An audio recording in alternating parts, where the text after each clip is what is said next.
Hola Bibliolovers, bienvenidos al podcast de B de Biblio, más que solo libros, un programa de la EBDI, donde junto a especialistas discutimos dudas sobre lo que a ti te interesa saber de bibliotecología, porque tus preocupaciones son nuestras preocupaciones.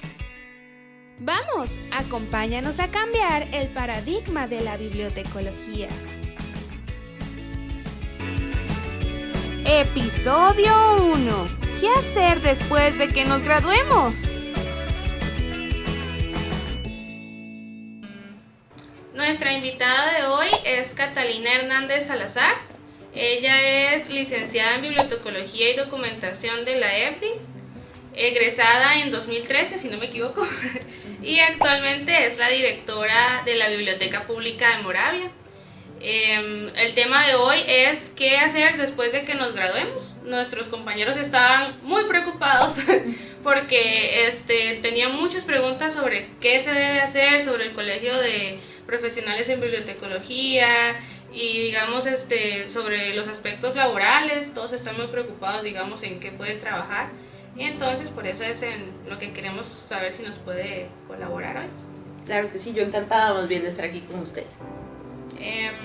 Tenemos algunas preguntas introductorias sobre qué debo hacer y cómo debo hacerlo. Por ejemplo, la primera es ¿cuáles procesos debo realizar como bibliotecólogo después de graduarme? Integrarme al servicio civil, el colegio de profesionales en bibliotecología, entre otros puntos, y cómo puedo hacerlo. Esa es la primera pregunta. Bueno, lo primero y lo más importante es que cuando uno es bachiller en bibliotecología ya es considerado un profesional. Entonces el deber es incorporarse al COPROBI, y lo que le solicitan a uno es pagar un monto para la incorporación, entregar los títulos que certifican que usted es bachiller o licenciado. En mi caso, digamos, yo me incorporé al colegio con el bachillerato en Biblio. Y después de eso, usted hace todo el trámite. En realidad, cuando uno opta por un puesto, generalmente siempre, si no es un técnico, le piden que esté incorporado al colegio. Ahora, es un requisito para ejercer la profesión también, estar incorporado al colegio. No es, en realidad es obligatorio para optar por el puesto si lo solicitan así. Igual, por ejemplo, cuando uno se incorpora al colegio, después, puede hacerlo en conjunto, digamos, en el mismo momento. El servicio civil ahorita tiene un reclutamiento abierto. Cuando yo entré a trabajar, el servicio civil no tenía el reclutamiento abierto. En la página de servicio civil hay una plataforma donde usted se registra con su número de cédula, ingresa los títulos que usted va obteniendo, y ahí mismo puede elegir las zonas donde usted quiere, por las que usted quiere optar a trabajar. No hay que hacer ningún examen. Sí. Sí, cuando usted, cuando ya servicio civil toma los datos, esto es como la teoría, ¿verdad? La práctica mía fue diferente. Entonces, usted el servicio civil toma los datos y llama para que hagan exámenes. Los exámenes antes, cuando yo los hice, eran solamente pruebas psicométricas. Ahora ahora tienen pruebas de gobierno, por ejemplo. Es curioso porque es como hacer un examen de cívica del colegio, ¿verdad? Le piden a uno datos de instituciones, detalles de funciones de las instituciones públicas de este país. Eso para optar en el caso, digamos, de que quieran trabajar con el gobierno central. Si se quiere trabajar, el MEP hace también pruebas con servicio civil, pero creo que las pruebas del MEP son diferentes. Y después, hay instituciones privadas que obviamente solo piden que uno esté incorporado al colegio. Okay. Y para, digamos, el MEP, el proceso, digamos, eso es para trabajar en instituciones de escuelas y así. El MEP es para escuelas y colegios. Ah, ok. Y eso, digamos, también sale como en la página que tiene que hacer uno. El MEP tiene una cosa que se llama carrera docente. Es que nosotros, digamos, yo pertenezco al título primero, que es como administrativos del gobierno central, pero el MEP tiene otro proceso dentro del servicio civil, pero específicamente para escuelas, porque si nosotros dentro del gobierno central estuviéramos en conjunto con las escuelas y los colegios, sería monstruoso, porque cada biblioteca, o cada escuela o cada colegio de este país tiene que tener mínimo un bibliotecólogo. Entonces, por eso hay algunos que tienen 2 o más, ¿sí? Depende del colegio si es más grande. Okay. Y digamos, nuestros compañeros tenían la duda de que específicamente para qué sirve o cómo es lo que hace, digamos, el Colegio de Profesionales en Bibliotecología. En realidad el colegio es un respaldo y una asesoría. Si uno tiene algún inconveniente en el trabajo, para eso tiene también una fiscalía, ¿verdad? Porque hace muchos años, cuando ustedes estaban seguramente en la escuela, hace muchos años no era requisito tener un bibliotecólogo en una escuela, por ejemplo, en una biblioteca de una escuela. Entonces, ¿qué hacían? En mi caso, por ejemplo, a mi mamá le pasó. Mami era maestra y entonces la reubicaron porque no podía dar clases, entonces la reubican en la biblioteca. Pero es un maestro que no sabe nada de bibliotecología. Entonces hacía lo mejor que podía, pero no era su área de experiencia o expertise. Entonces, lo que pasa ahora es que el colegio de bibliotecarios, bibliotecólogos o de profesionales en bibliotecología, que antes se llamaba colegio de bibliotecarios, cambió esto y lo que vino a hacer fue a reglamentar, entonces a exigirle al MEP que en cada una de las escuelas que tenga una biblioteca haya un profesional a cargo. ¿Por qué? Porque igual nosotros, por ejemplo, eso pasaba también en las escuelas, que nos comentaban compañeras o profesores de antes que decían que a los de la biblioteca los ponían a cuidar grupos o a cuidar exámenes. En mi caso, por ejemplo, cuando yo estaba en el cole, a la señora de la biblioteca en algunos momentos nos cuidaban exámenes, que no era su tarea, porque ella no era profesora. Entonces vino como a reglamentar eso. Después es una asesoría, por ejemplo, si uno tiene algún inconveniente en el trabajo, a mí no me ha pasado, pero si uno tiene algún inconveniente en el trabajo o algo así, el colegio puede asesorarlo, tiene una bolsa de empleo, entonces, o a uno lo mantienen actualizado cuando hacen asambleas y cosas, cuando se toman, por ejemplo, decisiones de juntas directivas y ese tipo de cosas. Ok, más bien muchas gracias, sí, porque, bueno, no sé Juan, pero a nosotros sí nos ha pasado, digamos, eso de que no sé, trae esa duda de para qué sirve, porque como hay que pagar también y todo. ¿Y eso solo se paga una vez o es anual? Se paga una vez por mes. Una vez por mes. Entonces, si, por ejemplo, en el caso mío, ¿verdad? Que trabajo con el gobierno, hasta el 2018 los bibliotecólogos licenciados en el Ministerio de Cultura, particularmente, que es donde yo trabajo, teníamos el 55% de dedicación exclusiva si se entraba en ese momento, ¿verdad? Entonces, no, el 55%. Después de eso, entonces se vino a regular y ya no era el 25, no era el 55, sino que era el 25%.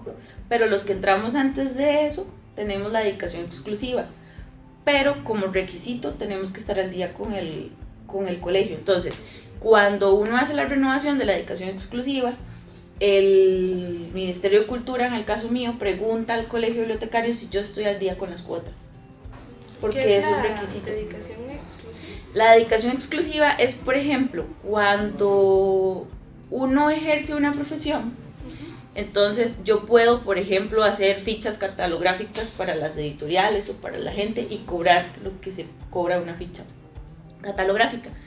Pero si a mí me pagan dedicación exclusiva, eso es un porcentaje, en mi caso, digamos, es el 55% sobre el salario base. En otros casos es el 25% sobre el salario base. Ahorita el Ministerio de Cultura no lo está pagando para la gente nueva. Entonces, por ejemplo, es esto que se ha hablado, ¿verdad? Siempre de lo del salario único. No sé si lo han escuchado.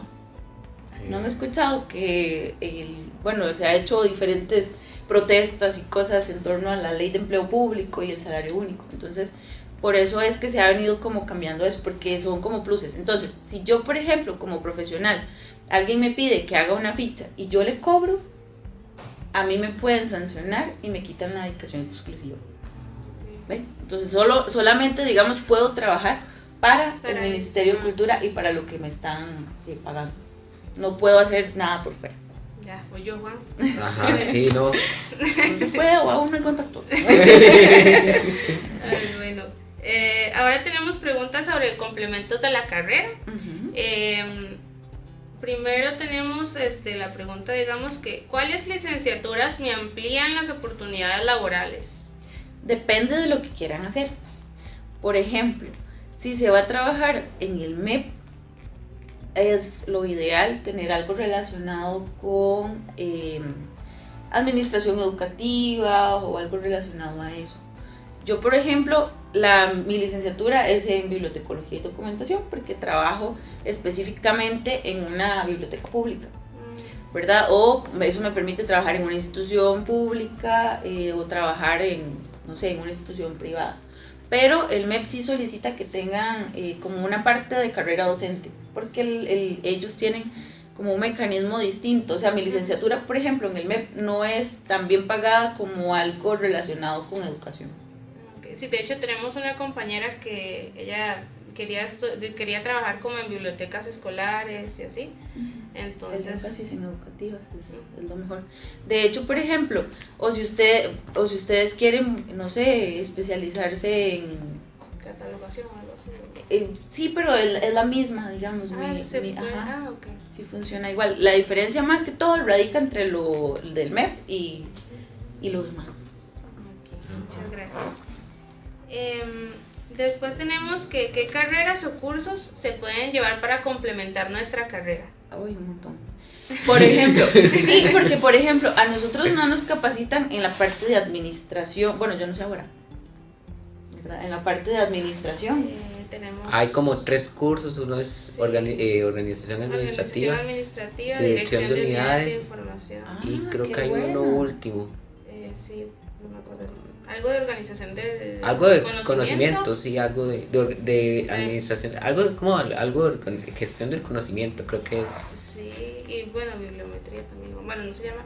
¿Es bibliometría? ¿Se llama? Sí, estudios métricos se llamaba cuando yo estaba, ya me acordé. Ajá. Creo. Pero digamos, esos son los que hay ahora de la parte administrativa. Diferentes del plan de estudios. Bueno, cuando yo entré a la U, con el plan de estudios que yo estuve, no había algo relacionado, por ejemplo, con administración. A mí me parece que uno tiene que tener bases en administración de personal o conocimiento de las leyes y las cosas que rigen, en mi caso, por ejemplo, el sector público. Si yo tengo personal a cargo, ¿cómo puedo trabajar con ese personal? Y cómo puedo, ¿qué les digo? ¿Cómo puedo aplicar los reglamentos de una manera correcta, ¿verdad? Y para todos, o sea, no solamente para mí, para todo el bien de la biblioteca. De la biblioteca, sí. O, por ejemplo, a la hora de hacer presupuestos, las bibliotecas públicas trabajan con una partida que se llama lotificación, que se le da al gobierno central a las municipalidades. Y con ese dinero, digamos, se hacen ciertas cosas.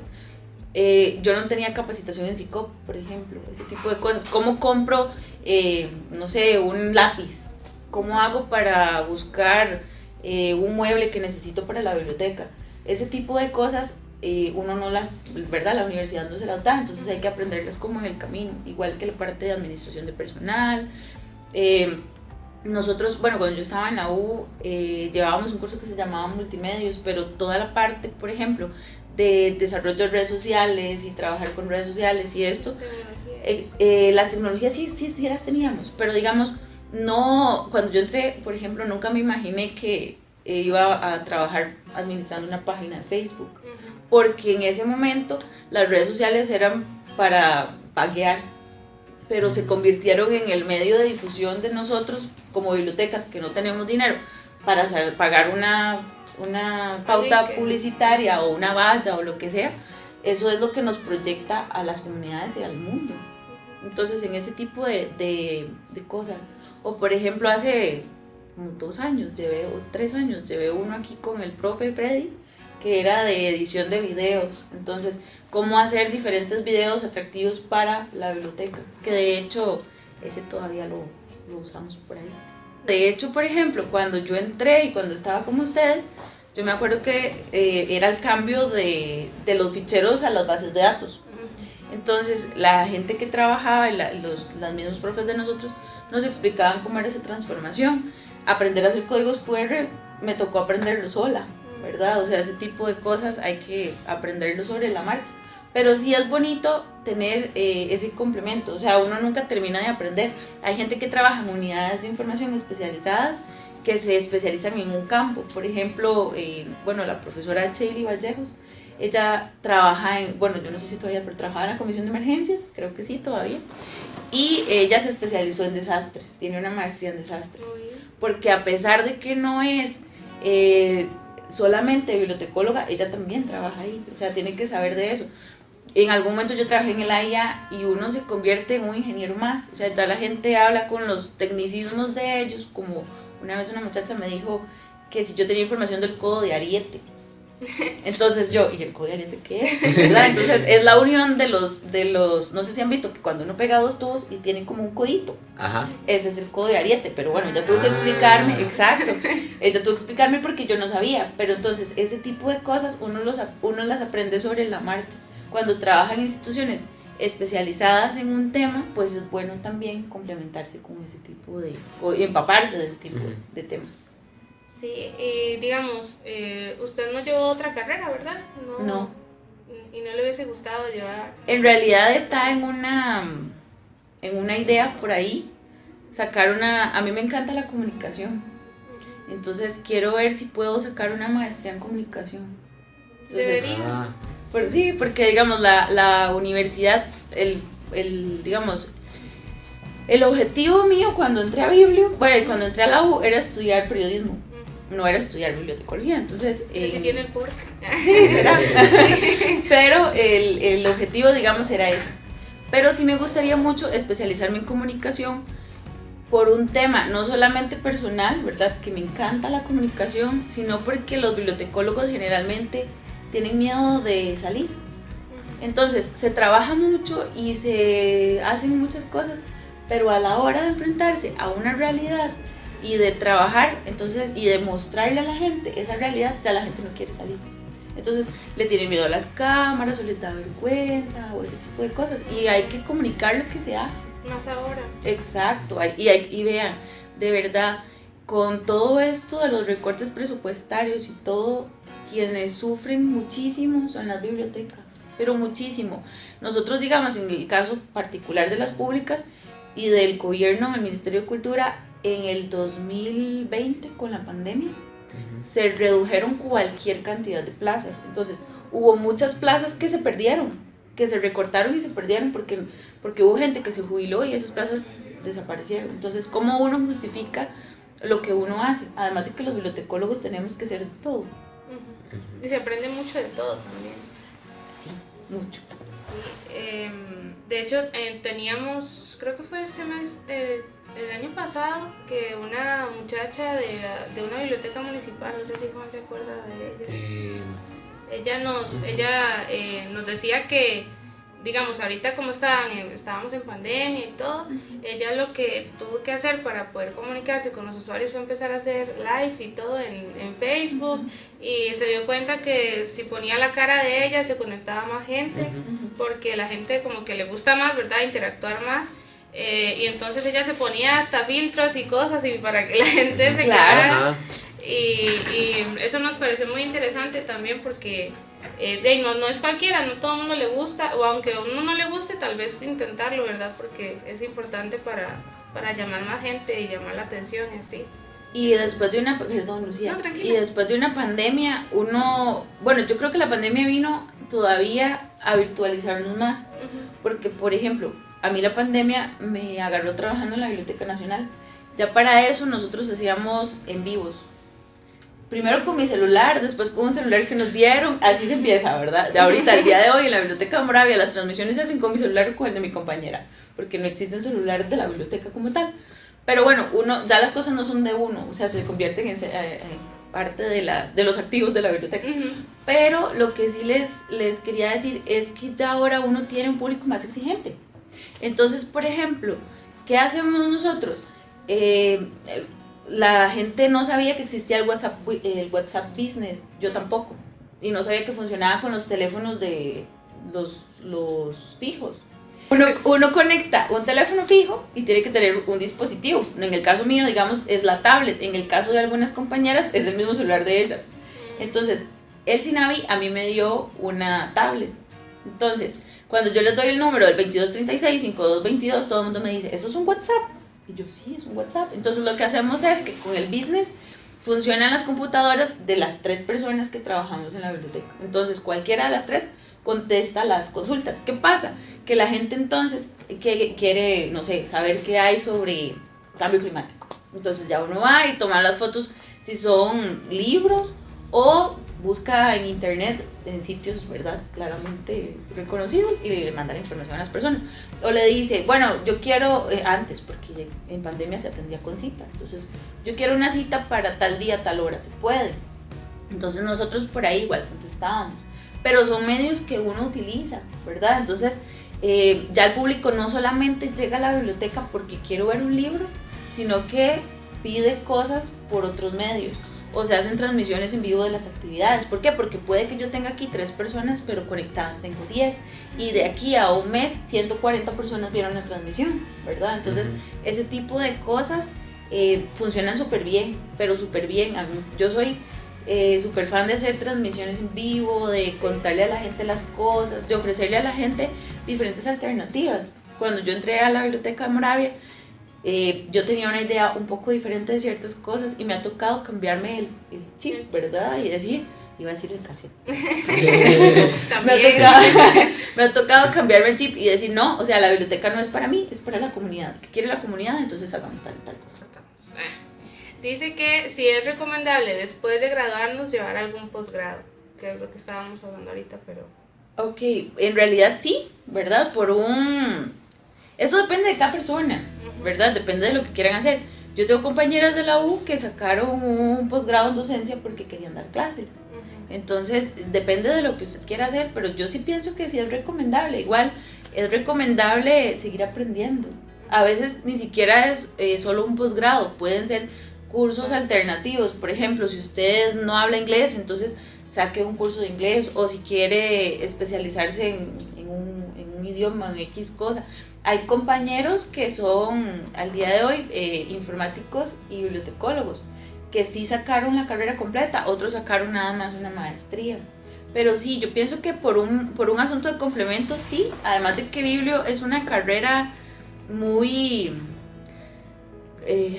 como tiene mucha capacidad de unirse con otro tipo de carreras. Entonces, por ejemplo, exacto, yo conozco bibliotecólogos psicólogos, conozco bibliotecólogos, sí, no lo había pensado. Conozco bibliotecólogos economistas, lo más raro, ¿verdad? Porque es letras con matemáticas, pero sí hay, y conozco bibliotecólogos informáticos. Entonces es lo mismo, o sea, tiene que ser lo que uno quiera, con lo que uno lo quiera complementar, sí. Pero sí, por ejemplo, en el caso mío, a mí me gustaría complementarlo con la parte de comunicación. Bueno, también mucho que preguntaron es que después de graduarse, ¿de qué manera yo puedo empezar a buscar empleo? ¿Cómo uno puede saber dónde buscar trabajo? Bueno, ahí para eso está la bolsa de empleo del colegio. A veces las mismas escuelas de bibliotecología tienen las ofertas académicas, ¿verdad? Las ofertas de empleo, para conseguir trabajo.